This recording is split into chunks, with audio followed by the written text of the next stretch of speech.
Yo, good morning. So, gising ko lang ngayon. Gising ako around 3 p.m. na. Abay, pagod na pagod ako. Ang ulo ko, pero magagawa gawin talaga. So, labas muna ako ngayon, kakain muna ako. So, yun. Balita ko na lang kayo mamaya pagbalik ko.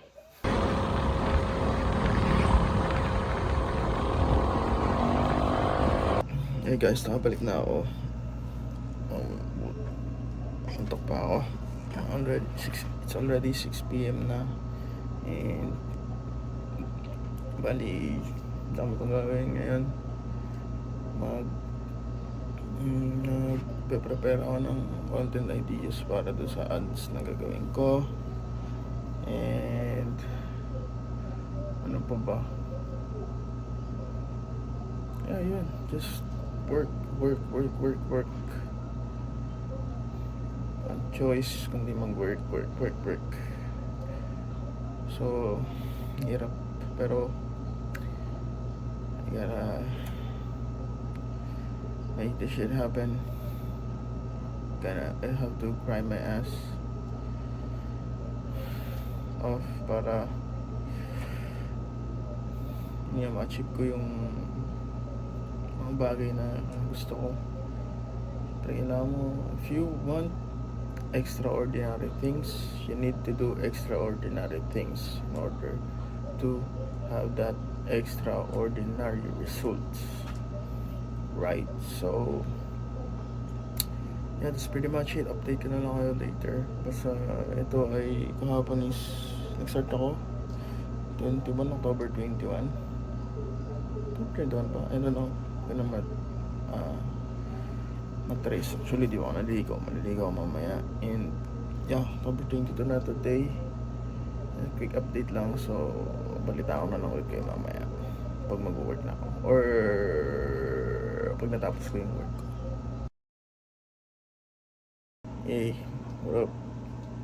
So, nakarating na kami galing jogging. So, unabot kami siguro mga, I would say 2 hours, mga ganun type shit. Ganun. So, ngayon nakaligo na rin ako, hindi lang halata. So,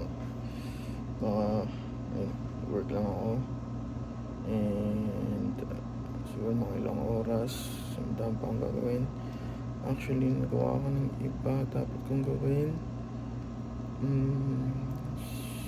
So, sa tingin ko, using ko lang yung website, optimize ko lang, and check ko yung supplier ko, yung manufacturer ko, kasi yun nga, mali na naman yung sample na pinadala. So, maghihintay na naman ako ng ilang days, 2 weeks minimum na naman, para makita ko na naman yung bagong sample. Ay, kakarat. So, yun, medyo malaki na rin nagagastos ko sa mga sample. So, yung pinakita ko yung nakaraan ay parang fucking 50 boxes na yun ng samples, 50, mga ganun na. Kasi talagang marami na. Kasi panay test kami ng test, ganun.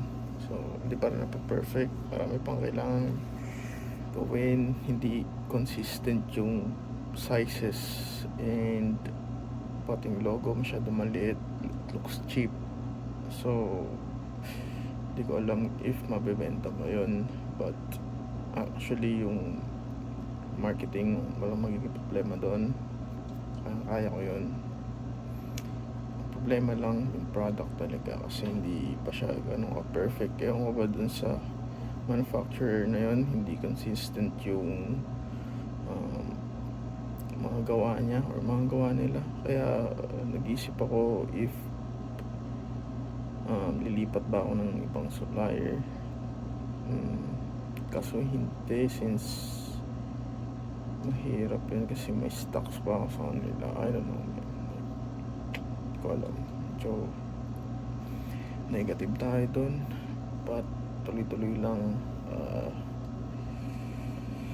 Yun, medyo nakaka-stress lang kasi sobrang delay na nitong project na to. I've been working for this for like 2 months na. So, that's freaking me. stressing me out talaga. Sobra, men. Ina.